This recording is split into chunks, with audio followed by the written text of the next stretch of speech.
tarde a todas e a todos. Hoje nós temos alguns exemplares de sexo masculino. Sejam bem-vindos. Nas nossas aulas, alguns exemplos femininos, vocês não são convidados, mas hoje a gente abriu uma exceção, né, Joana e então sejam muito bem-vindos também, os rapazes. Para quem não me conhece, então, eu sou a Luciana Gil.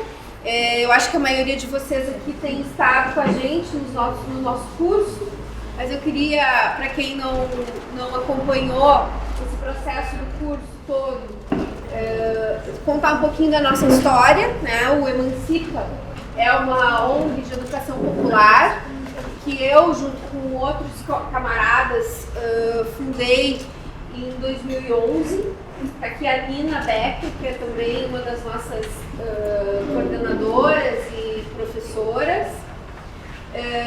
E o Emancipa, ele é uma ONG que se especializou inicialmente em fazer cursinhos preparatórios para o Enem e para o vestibular para jovens carentes.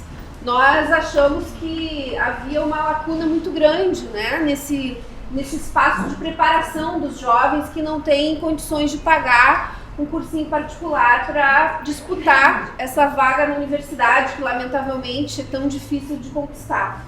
E a nossa luta pela educação pública e gratuita e por uma educação realmente transformadora e libertadora nos levou então a buscar recursos com amigos, com iniciativa privada, para montar essa ONG e oferecer esse cursinho para jovens carentes. Já tivemos mais de 500 alunos nossos que foram aprovados no vestibular e no Enem ao longo desses anos. E este ano nós decidimos ampliar esse escopo da nossa ONG, fazendo esse curso de feminismo e antirracismo. Quando eu busquei, junto com a Mariana Riscari, a Joana Búrigo e a Winnie Bueno, que são as nossas professoras ou facilitadoras, orientadoras, enfim, são as nossas especialistas no tema gênero e racismo. E nós temos feito, então, ao longo desse ano, um curso que as mulheres se encontram a cada 15 dias. Nós temos 2 turmas que se reúnem alternadamente, de cerca de 30 mulheres, para discutir esses temas relacionados ao feminismo e à luta antirracista. E a Joana tem estudado esse tema das divas há muito tempo e, inclusive, tem se dedicado a se preparar para fazer um doutorado focado nesse tema da relação entre feminismo, gênero e as divas pop. Então, junto com a Winnie, ela montou essa aula de hoje para transmitir para a gente um pouquinho desse trabalho teórico, dessa pesquisa que ela vem desenvolvendo e buscar fazer com que o tema do feminismo, eu acho que isso que me encantou nessa ideia das divas, é fazer com que o tema do feminismo se aproxime mais das mulheres comuns, digamos assim, das mulheres que não são necessariamente mulheres engajadas na luta feminista. Porque ainda há, a gente sabe, muito preconceito e muita falta de informação a respeito do que é o feminismo. E há, muitas vezes, por parte de mulheres que, na sua vida diária, são feministas, uma ideia de que as feministas são outra coisa, né? Então, o nosso curso, ele busca fazer essa desmistificação de forma mais profunda, mas esse tema das divas, a gente achou que poderia ser também uma ponte para chegar mais longe nessas mulheres que normalmente não se atraem pelo tema do feminismo, mas que poderiam se interessar por uma discussão que envolva as divas pop. E eu vejo que a maioria de vocês aqui já são mulheres engajadas, né, nessa experiência do feminismo. E a gente espera que essa aula de hoje das divas, ela possa ser uma referência para que a gente possa estar reproduzindo essa iniciativa em outros momentos, em outros espaços, para fazer com que esse movimento feminista, que é um movimento que existe há muito tempo, né, há mais de um século, mas que tem ganho força ultimamente, cada vez mais as mulheres, as meninas estão se empoderando em relação a defender os seus direitos, a defender o seu espaço, a não aceitar mais o machismo. Junto com isso, o tema do racismo, que também é uma parte fundamental da luta feminista, que também é algo, lamentavelmente, muito presente na nossa vida, né? Não na nossa enquanto brancas, mas na nossa enquanto seres humanos. E nós queremos que esse feminismo que a gente está construindo aqui no Emancipa seja um feminismo que dialogue profundamente com essa luta antirracista, assim como a luta anti-homofóbica, anti-transfóbica, com a luta pelos direitos das mulheres, pelos direitos trabalhistas das mulheres, das reformas trabalhistas que estão acontecendo por aí, pelos direitos previdenciários das mulheres, nessas reformas que estão rolando aí, que são atitudes, que são propostas que o governo vem implementando, que atingem preferencialmente e negativamente as mulheres mais pobres e, portanto, também as mulheres negras, fundamentalmente. Então, a ideia da aula de hoje é a gente se divertir um pouco também com a Joana e com a Winnie, aprender nessa diversão e poder nos armar para levar essa ideia do feminismo, antirracismo, para cada vez mais longe, para que a gente possa cada vez mais ter mais mulheres empoderadas e participantes dessa luta. Tá? O nosso curso, ele continua, no sábado que vem nós temos um feriadão, mas no outro sábado ele vai continuar, temos mais um mês ainda de aulas e queremos que todas que vocês que estão aqui, mesmo que não estejam participando do curso, possam se incorporar. Justamente a gente pensou o curso, a Joana e a Winnie pensaram o curso em módulos para que a gente pudesse ir sempre a cada novo módulo incorporando novas mulheres que não tiveram condições de participar ao longo de todo o curso. Então, as que não estão participando, sintam-se convidadas. Ali na listinha que vocês deixaram os e-mails, a gente vai estar mandando depois a nossa agenda e as atividades que a gente vai estar desenvolvendo agora até o final do ano e também para os próximos, porque a gente quer que o Emancipa Mulher tenha vida longa e que a gente possa cada vez mais ser um instrumento de estudo e também de luta, né, feminista e antirracista. Então, muito obrigada pela presença de vocês. Agora eu deixo vocês aqui com a Joana. Vai lá, Lady Gaga. Gente, ó, não tem coreografia ensaiada, tá? Não fizemos esse esforço. Deixa eu botar o celular para carregar. Muito obrigada, Lu, pela introdução. Queria agradecer a presença de todo mundo, aos alunos do Emancipa, mas também estou vendo que tem alguns rostos aqui que não são de alunas. A gente, antes de começar a aula própria, queria fazer uma notificação a respeito da Valéria Houston, que a gente anunciou que ela estaria aqui, só que ela teve um show. E daí...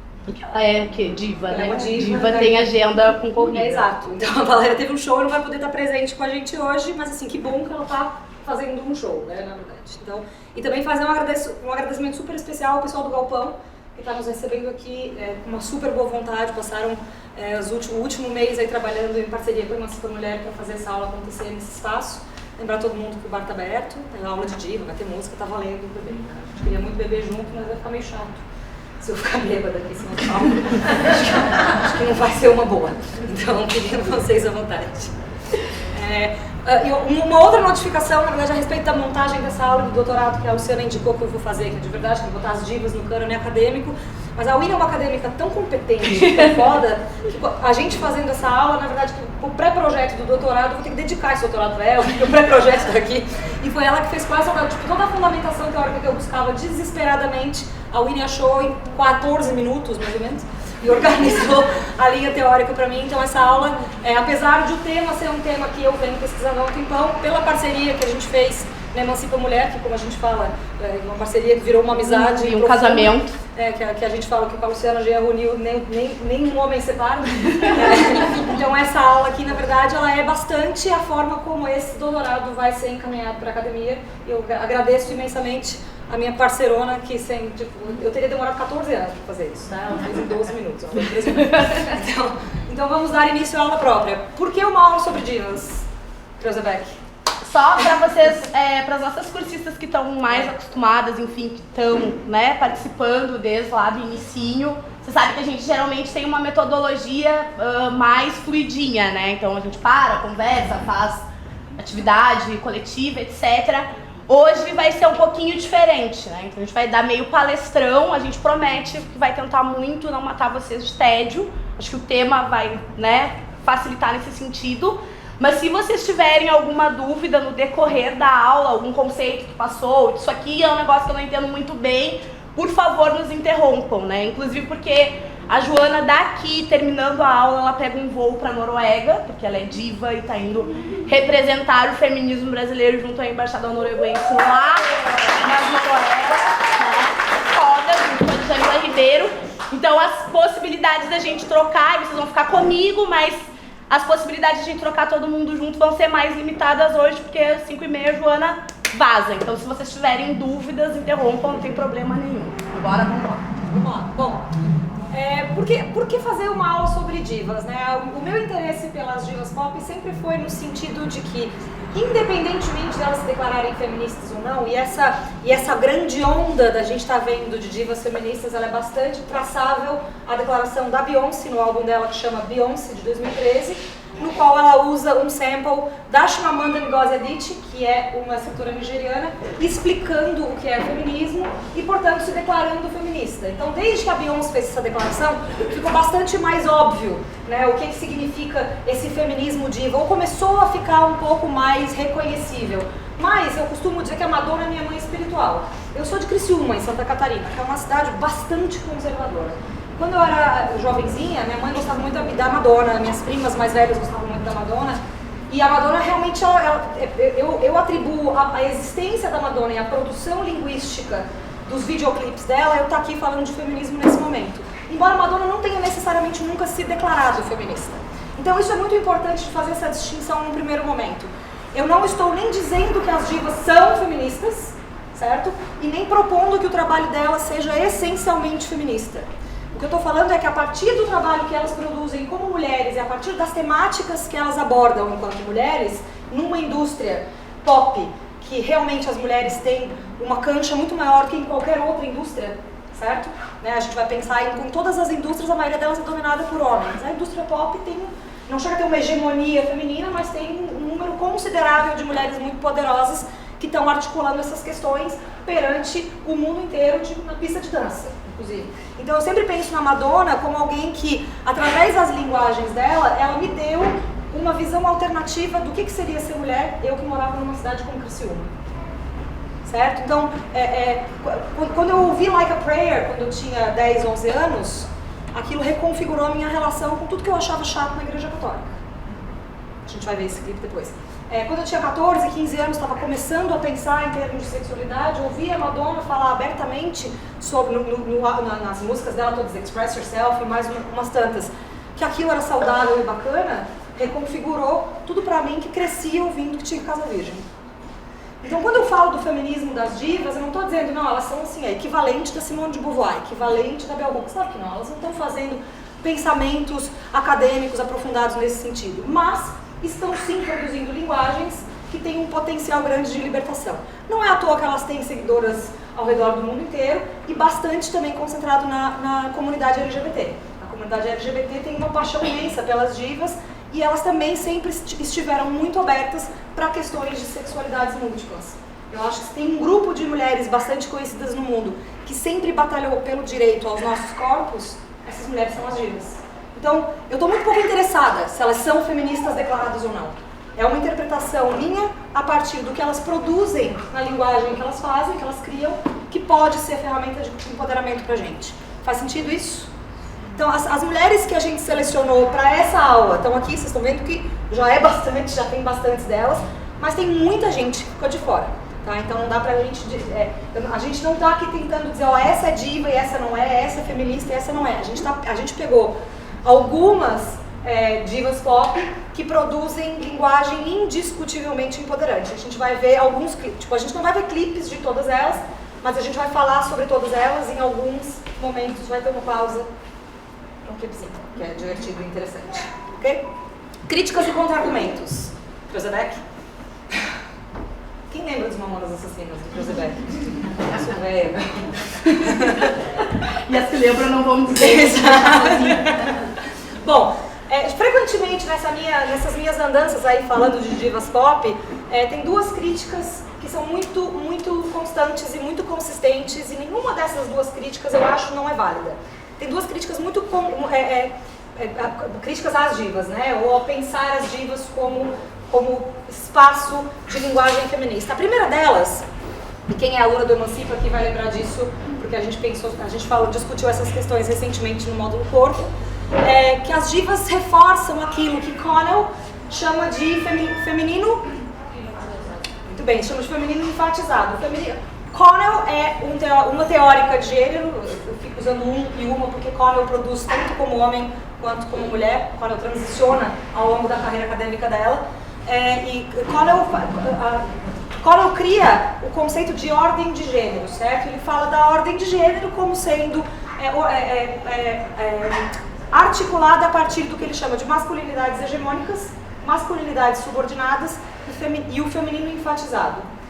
O feminino enfatizado, de acordo com Connell, é um feminino que serve à masculinidade hegemônica, certo? Só que, obviamente, as divas todas se utilizam de linguagens do feminino, não tem nenhuma dúvida. O contra-argumento que eu tenho para essa questão de elas reforçarem a linguagem do feminino enfatizado é o seguinte: a impressão que eu tenho, e é por isso que eu vou transformar isso em doutorado, eu preciso provar essa impressão, a impressão que eu tenho é que elas se utilizam das linguagens do feminino para subverter o feminino enfatizado. Um exemplo muito bom, esses três exemplos estão aqui na verdade, né? Essa imagem da Madonna, essa é da turnê Blonde Ambition da Madonna da década de 90, 91, e esse é o corset que ficou muito famoso dela, né? Que é feito pelo Jean Paul Gaultier, o sutiã de bico e tal. A impressão que eu tenho é essa, que as divas se apropriam de coisas que foram tipicamente utilizadas, ou seja, o feminino, para a submissão das mulheres, e o corset entra como um símbolo muito forte, que ele é um símbolo de moldar o corpo, segurar a cintura, enfim, de manter o corpo da mulher sob controle, né? E ela se utiliza daquilo de uma outra forma. Olha a pose que ela está fazendo dentro do corset, olha o corpo que ela está apresentando dentro daquele corset. E é nesse corset que ela faz a cena da masturbação no palco, que é uma cena muito famosa desse show da Madonna dessa época.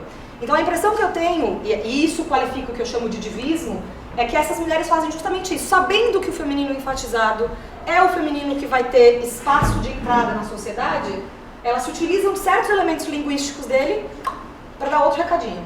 Faz sentido isso? Então, quando criticam a hiperfeminilidade das divas, eu geralmente devolvo com essa questão.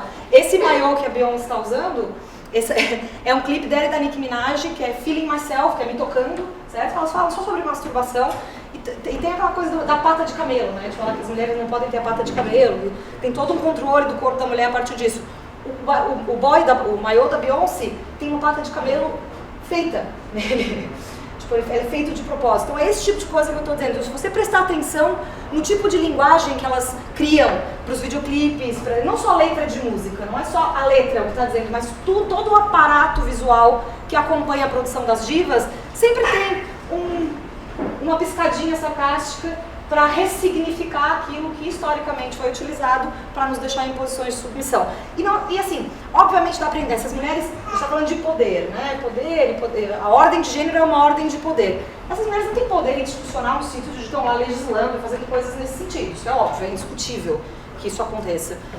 Mas é um espaço de poder imenso de comunicação, é um espaço de poder imenso de representação, né? Porque a gente fica discutindo feminismo em rodas fechadas e em turmas militantes, e essas mulheres estão cantando a nossa emancipação na pista. Então, apenas por causa disso ela já tem todo o meu respeito. Tem uma outra coisa também que se critica com muita frequência, essa eu acho um pouco mais difícil de argumentar contra, mas que é a ostentação do capital, né? A gente não pode, é indiscutível que as divas, a maioria das divas, principalmente as mais famosas, operam dentro de uma lógica capitalista de ostentação até. O clipe Bitch Better Have My Money da Rihanna, por exemplo, não tem como a gente discutir que elas estão operando dentro dessa lógica. Mas aí eu acho um pouco difícil de contra-argumentar, porque essa é a lógica dentro da qual elas se constituem. Se não for através desse lugar, talvez a voz delas não tivesse o alcance que elas teriam. Eu uso como exemplo a Peaches. A Peaches é uma das divas que pra mim é muito diva e que ela não sucumbe nem ao feminino enfatizado, e nem a ostentação do capital. Quem conhece a Peaches? Tá aí o meu ponto. 2 pessoas. Exato. Então ama a Peaches, uhul, go Peaches, mas ela não tá na pista, ela não é quem a gente vai estar vendo nos outdoors e nos posters. Então eu acho um pouco conflituoso esse ponto número 2, né? Tendo falado isso, usando a Rihanna como exemplo, eu acho que o Bitch Better Have My Money, que é um clipe que a gente vai assistir agora, levando em consideração que a Rihanna é uma mulher negra, ele tem um outro significado, mas a gente vai explorar ele mais pra perto do final da aula, quando a gente falar especificamente sobre esse clipe da Rihanna. A gente já chega lá. Mais um, Lucas. E aquela crítica que, né, aqui na Emancipa Mulher a gente faz com frequência, que é a crítica da branquitude, sem noção, que a gente faz isso com muita frequência, nós como brancos, né, a gente se utiliza aí de algumas linguagens bastante abusivas de raça, e a gente tem que ficar... E as divas, apesar de todo o amor que eu tenho por elas, as divas brancas, elas não estão imunes de enfiar este pé nessa jaca específica, né? A gente pode ver, eu tô aqui com o pôster e o cabelo imitação de Lady Gaga, mas a gente vê essa foto da Lady Gaga na capa da Veja, uma revista inglesa bastante cool e descolada, e não deixa de sentir um desconforto, né? Eu acho que... Errou feio, errou rude. Errou rude, né? Alguém sabe dizer por que ela errou? Tá fazendo blackface. Blackface. Blackface é uma coisa que a gente não faz em nenhuma circunstância, não tem a menor condição de né? Já tem nos anos 2000 também... Não tem a menor condição. E a Madonna, que é a campeã absoluta de enfiar o pé nessa jaca específica, né? A Madonna adora pousar do que se chama de white savior, que é a salvadora branca, né? Então sempre tem várias fotos da Madonna na África sendo generosa com a população, que é uma coisa bastante vergonhosa. Isso eu sempre falo para as minhas alunas, sabem disso muito bem, né? Uma habilidade importante para a feminista é poder entreter pensamentos e emoções contraditórios, certo? Você não consegue entreter isso na sua cabeça, tipo, que dá pra amar a Madonna e criticar ela da mesma forma, isso vai ser bem difícil você ser feminista, porque o feminismo não opera em Marte, né? A gente opera aqui, onde vivemos uma sociedade machista. Então, frequentemente, a gente vai estar tendo essas relações conflituosas, mas faz parte. Esse é um outro elemento que me faz gostar bastante das divas como projeção de linguagem feminista, porque não tem a menor condição de a gente pensar, principalmente nas divas brancas, que elas vão fazer tudo de forma perfeita, não tem a menor condição de pensar nisso, e então a gente tem as divas como objeto de estudo, portanto consegue ser bastante crítico a respeito daquilo. O cara que vem pra mim especialmente vem de um lugar de muita paixão, por causa dessa historinha da Madonna que eu contei pra vocês quando eu era criança, mas ainda assim, eu continuo amando a Madonna, embora eu acho que é absolutamente injustificável ela participar desse tipo de narrativa. Na parte ali de cima, por exemplo, ela está fazendo aquela crítica clássica que nós, pessoas ocidentais e brancas, temos de achar que a burca é o grande instrumento de opressão do Islã, né? E se você conversa com feministas muçulmanas, a conversa delas é outra. Então por que a Madonna tem que estar botando burca no palco e reclamando da burca? Deixa a Emaye fazer isso, que é daquele lugar, né? A questão que a gente sempre fala do local de fala e de saber como engajar de forma crítica com questões sociais. Então a branquitude sendo aquele conceito que expõe justamente alguns pactos narcísicos, pactos narcísicos e falta de noção que grupos de poder hegemônico tendem a ter, e nós como pessoas brancas na estrutura social somos o grupo de privilégio de raça, não tem absolutamente nenhuma discussão a respeito disso, vamos estar incorrendo nesses erros. Então as divas não estão imunes a esse tipo de crítica e é importante que não estejam. Faz sentido até agora? Close-back? Vamos lá então. Daqui, gente, importante também da gente falar é que essa aula, especificamente, todo esse arco que a Joana está trazendo pra gente, que a gente vai desenvolver nessa aula, ele tá escorado em 3 teóricas que vocês já ouviram falar aqui bastante, né? A Patricia Hill Collins, a Angela Davis e a Jurema Werneck, que elas também vão pensar, e aí vão pensar esse legado e essa tradição de mulheres a partir da cultura, a partir de mulheres negras, que é o que a gente vai desenvolver depois, né? Essa tradição das divas pop, ela vai beber muito nessa tradição das mulheres negras na música, né? Então, essas coisas, elas estão articuladas. Quando a gente estiver falando de mulheres aqui, especialmente eu, quando eu estiver falando de mulheres, eu estou falando de mulheres negras. Né? Nessa aula, na verdade, a categoria universal para a mulher é mulheres negras, porque tanto as artistas que estão sendo citadas quanto a fundamentação teórica é feita majoritariamente, esmagadoramente, por mulheres negras. Então, a categoria universal mulher que a gente está usando aqui é mulher negra. Certo? Só para vocês não se perderem. Eu vou ter que me cuidar aqui, porque existe uma... Pode passar. Sim. Bom, para falar dessa questão das divas, a gente escolheu dois grandes nomes, certo? Que fazem uma ponte grande entre o período histórico que a gente tá analisando, tá? A gente vai de Josephine Baker a Beyoncé. Por que a Josephine Baker e a Beyoncé? Bom, a Josephine Baker foi uma artista do vaudeville burlesco, que se chama, né? Ela, na verdade, bastante do burlesco que a gente vê hoje, ela continua sendo uma atriz, ela continua sendo a referência do burlesco. É uma mulher negra norte-americana que começou a carreira artística na rua, cantando na rua, e acabou muito talentosa e muitíssimo inteligente, acabou indo dançar nos cabarés de Paris na época, isso em 1920 por aí, na época, no pré-guerra, no pré-segunda guerra mundial, né? Na época estava muito na moda na Europa, tipo artes subversivas. A gente está falando da década de 20, das melindrosas, a gente está falando aí do... Quem já viu o filme, aquele com o Leonardo DiCaprio que tem o meme da tacinha, como é que é o nome?